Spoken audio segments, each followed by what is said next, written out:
Olá, muito boa tarde. O programa da Igreja Católica apresenta-lhe hoje temas da doutrina social da Igreja.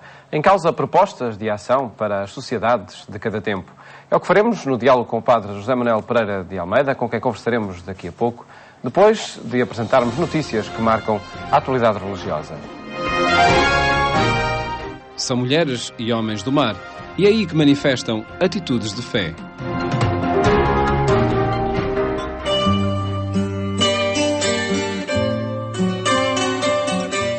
O Apostolado do Mar realizou o seu retiro anual em Fátima, num encontro de 2 dias que reuniu cerca de 250 pessoas. Homens e mulheres de fé hoje foi o tema escolhido para um encontro que contou com uma assembleia entre os profissionais do mar, além de momentos de reflexão e convívio. Este ano o retiro foi orientado pelo padre Daniel Cancela, filho de um pescador de Setúbal. Tendo pescadores, mestres, tanto da parte da linha paterna como de materna, vindo até os avós e os ramos colaterais, mais ligado não posso estar. Conhecedor profundo da vida dos pescadores, o padre Daniel Cancela admira estes homens, não só os seus familiares, mas todos os que fazem do mar a sua vida. O homem do mar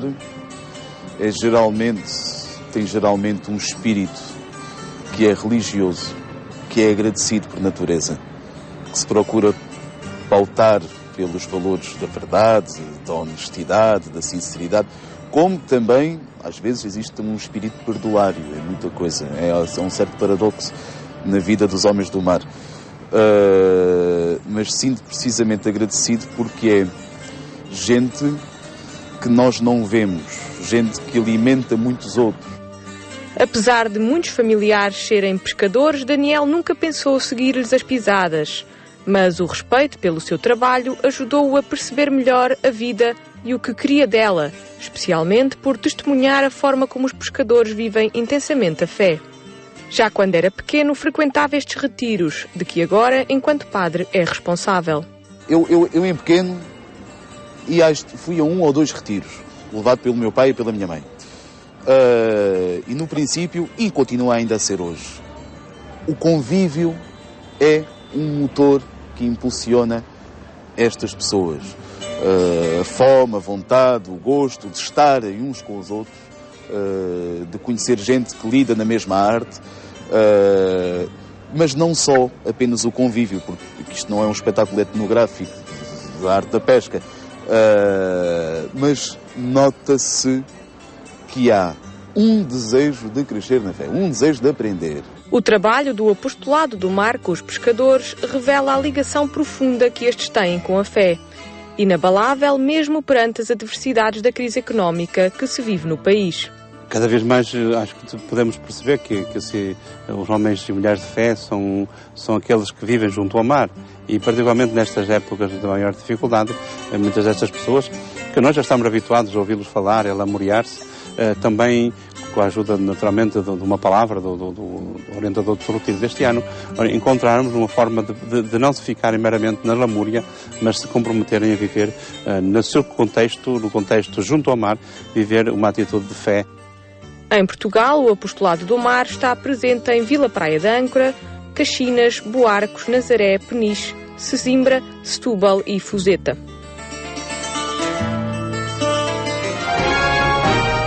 Fátima assinalou o Dia da Vida Consagrada, uma forma de reconhecer o trabalho nos vários serviços do santuário de muitos membros de institutos de vida religiosa.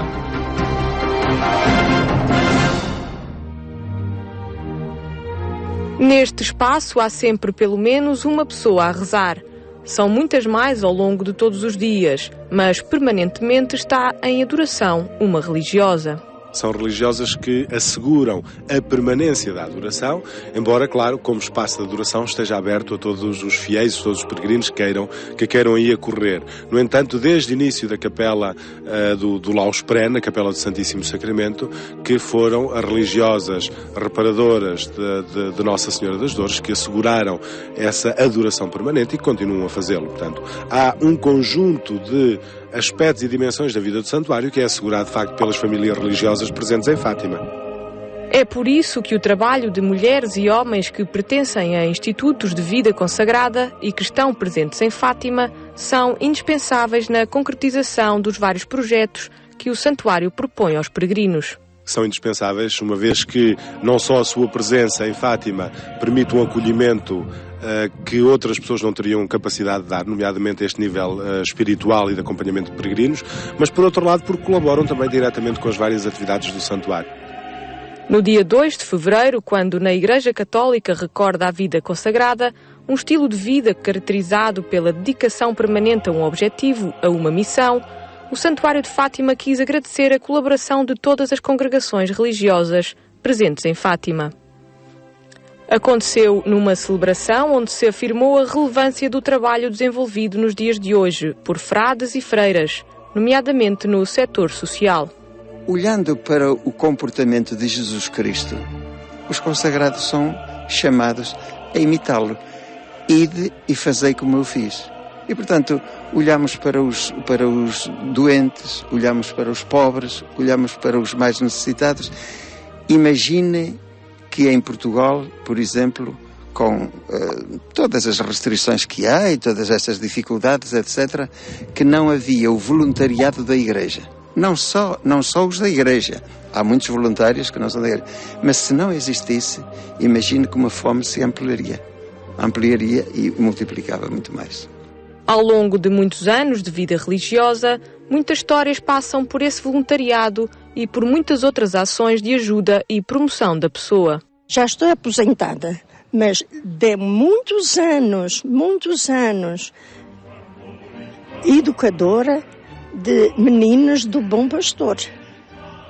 Muitos anos. E eu digo, eu hoje sou feliz porque fiz tudo o que estava na minha mão com a ajuda de Deus, claro.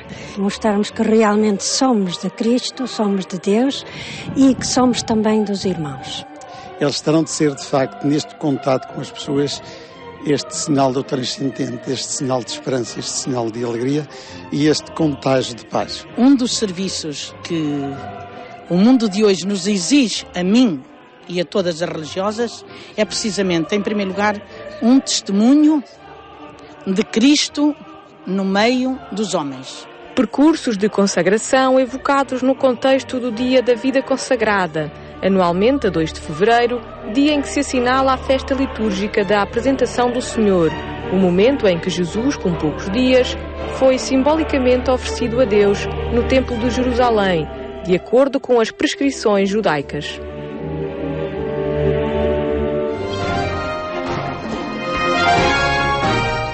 A Catedral de Porto Alegre tem um conjunto patrimonial de valor inestimável, mas está em perigo. Espera intervenções de conservação e restauro.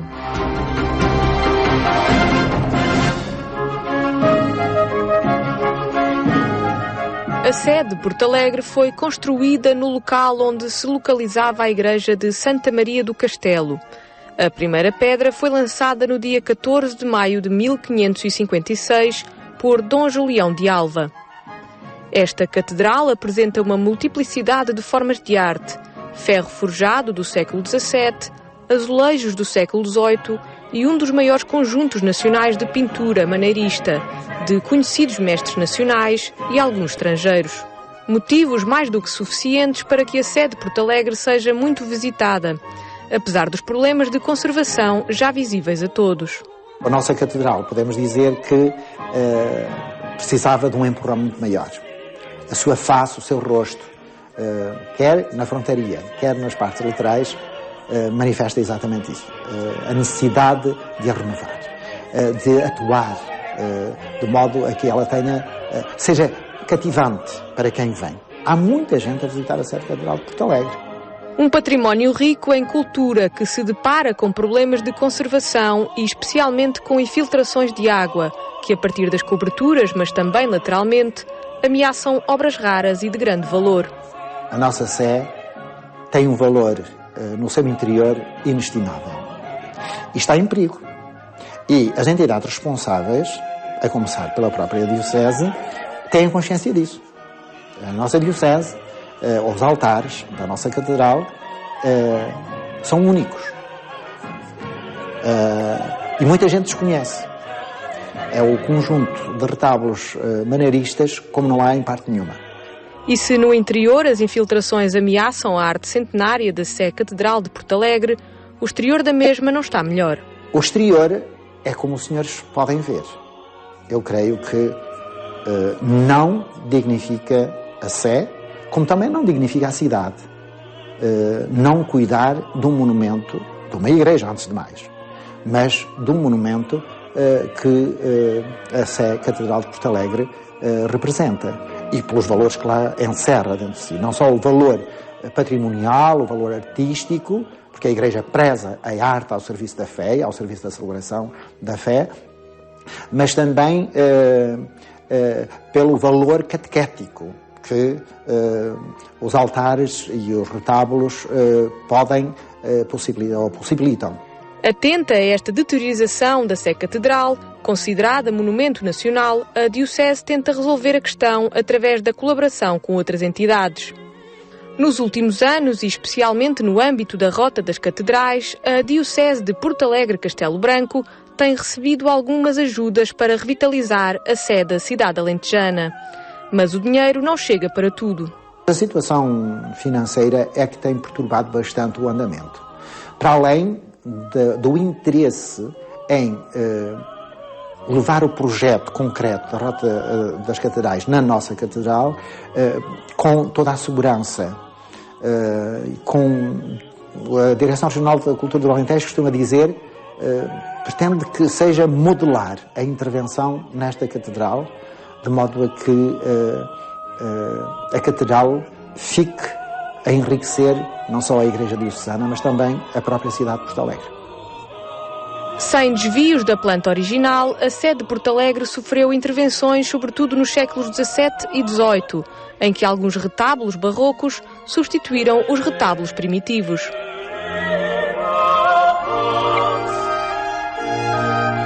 Estas e outras notícias estão em atualização permanente no portal de informação religiosa em agência.eclesia.pt.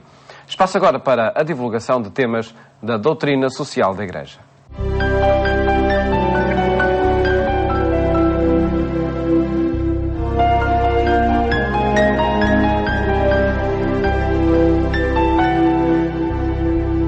Connosco está o Padre José Manuel Pereira de Almeida, diretor do Secretariado Nacional da Pastoral Social. Muito boa tarde, obrigado por estar a ouvir mais connosco nesta rubrica sobre a doutrina social.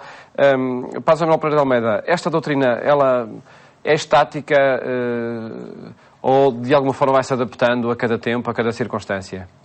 Tudo menos estática, apesar da denominação.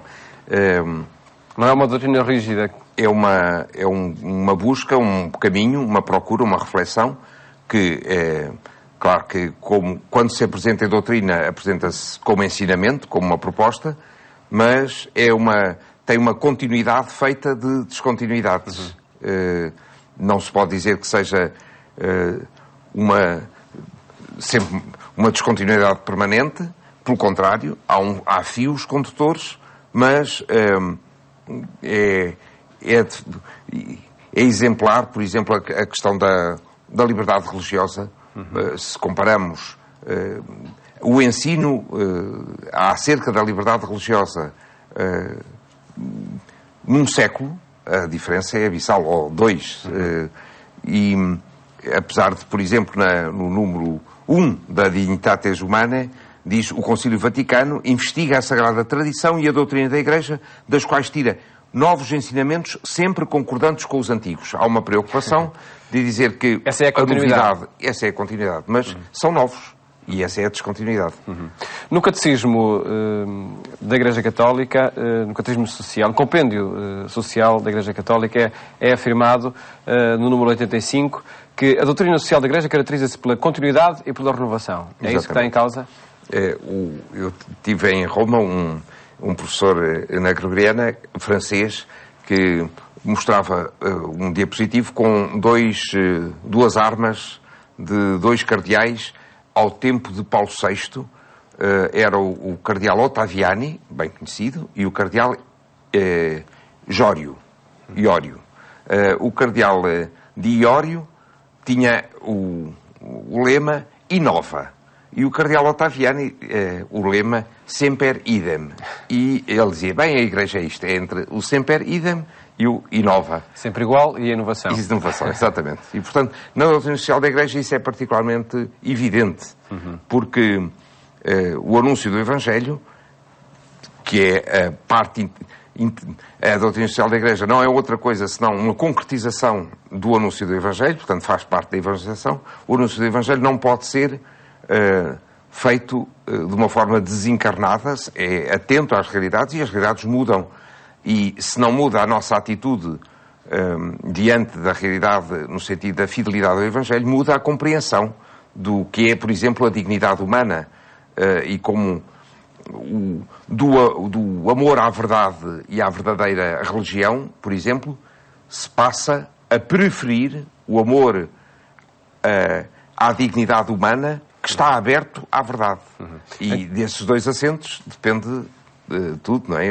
Aquilo que temos nas declarações do Sílabus, conhecido para o melhor e para o pior, de 1864, são declarações, eu posso dar alguns exemplos só para a gente se divertir, são declarações em que são condenadas afirmações que hoje, praticamente, são essas afirmações que nós apresentamos. Que, por exemplo, então? Por exemplo, então, seja anátema quem afirmar, número 15, que todo homem é livre de abraçar e professar aquela religião que à luz da razão considera verdadeira. Não é? Porque a verdadeira religião era apresentada pela Igreja Católica como a fé católica sem mais. E, por exemplo, dizer que a verdadeira Igreja subsiste na Igreja Católica, como o Vaticano II apresenta na Lumen Gentium, esse subsiste também tem muito que se lhe diga. Provocou muitos debates. Antes e depois da declaração da Constituição, por exemplo, no número 55, mais divertido ainda, seja anátema quem afirmar que se deve separar a Igreja do Estado e o Estado da Igreja. Hoje ninguém admitiria uma coisa destas, não é? É a descontinuidade, perfeita na continuidade que é a busca da adequação mais real à sociedade em que vivemos para anunciar o Evangelho desta maneira. Existe, em todo caso, a preocupação por afirmar a continuidade quando se diz, por exemplo, que a doutrina social da Igreja não depende de diversas culturas, diversas ideologias, das várias opiniões. Não depende, mas dialoga. Não depende. Ela é um ensinamento constante. É isso que vem de... o traço do constante é aquilo que depende diretamente do Evangelho. Por exemplo, o ensinamento da dignidade da pessoa humana pertence à doutrina do Evangelho, mas não se pode dizer exatamente isto sobre a liberdade religiosa, por exemplo. O que o Concílio faz no número 9 da Dignitatis Humanae é dizer, mas a liberdade religiosa está de acordo com a dignidade da pessoa humana e, portanto, finalmente foi possível ligar uma coisa à outra. Se calhar longa a citação, peço desculpa, e se for inoportuno, Paulo já chega, mas no número 12 diz, a Igreja, fiel à verdade evangélica, segue o caminho de Cristo e dos apóstolos quando reconhece e fomenta a liberdade religiosa como conforme à dignidade humana e à revelação de Deus. Conservou e transmitiu no decurso dos tempos esta doutrina recebida do Mestre e dos apóstolos, ainda que na vida do povo de Deus, peregrina no meio das vicissitudes da história humana, houvesse por vezes, e bem sabemos que sim, modos de agir menos conformes e até contrários ao espírito evangélico. É de grande coragem este tipo de declaração, de dizer, não fizemos sempre bem, não tivemos olhos para ver, não tivemos ouvidos para ouvir, mas agora, pelos instrumentos que temos e pela consciência que foi possível adquirir, também com contribuições de tantos outros, há não crentes que nos ensinam a possibilidade de perceber o que é que o Espírito Santo diz à Igreja. Paulo VI, com o Patriarca Atenágoras, que na declaração conjunta que fazem diz o Espírito Santo fala às nossas igrejas, portanto, latina e oriental, a partir do ateísmo dos nossos contemporâneos. É uma afirmação... Isso na década de 60, né? Finais da década de 60. Um gesto profético, enfim, e com história. Nesta continuidade e descontinuidade do ensinamento da doutrina social e pelas afirmações que o Padre Manuel e considerações que fazia, é o derrubar definitivo de algum absolutismo ou de alguma afirmação unívoca em torno da verdade que a Igreja Católica ia propondo? Eu creio que é seguramente, e em diálogo com as filosofias contemporâneas, uma atitude em relação à verdade que é de quem busca a verdade, não quem possui a verdade. A verdade é que nos surpreende e nos descobre, e nós vamos à procura, e vamos à procura de maneiras muito diversificadas, e é em busca da verdade, e em concreto no que diz respeito à doutrina social da Igreja, eu diria da verdade moral, moral não como normas, mas moral como sentido da vida, da relação com os outros, que nos encontramos. E só faz sentido que ela exista se estiver de facto voltada para a história, para a sociedade, que é afinal de contas o seu destinatário e o seu lugar de revelação. A fé, não é? A fé é uma fé encarnada. Isso quererá dizer que tudo isto tem de ser pensado também de forma interdisciplinar, num diálogo permanente com os vários atores sociais? Não pode não ser. Não pode não ser. A interdisciplinaridade faz parte da doutrina social da Igreja. Esse é outro capítulo que se calhar não cabe agora, mas que seria oportuno a gente poder conversar. Então esperemos que sim, que conversemos sobre ele, e até já de hoje 8 dias, quando regressarmos com esta rubrica sobre a doutrina social da Igreja aqui ao programa Eclésia. Muito obrigado, Padre Manuel Pereira de Almeida, por ter estado connosco. Uma temática que regressa de hoje 8 dias. Já amanhã, outros temas da atualidade religiosa que vos apresentamos neste programa da Igreja Católica. Votos de bom fim de tarde. Até amanhã, se Deus quiser.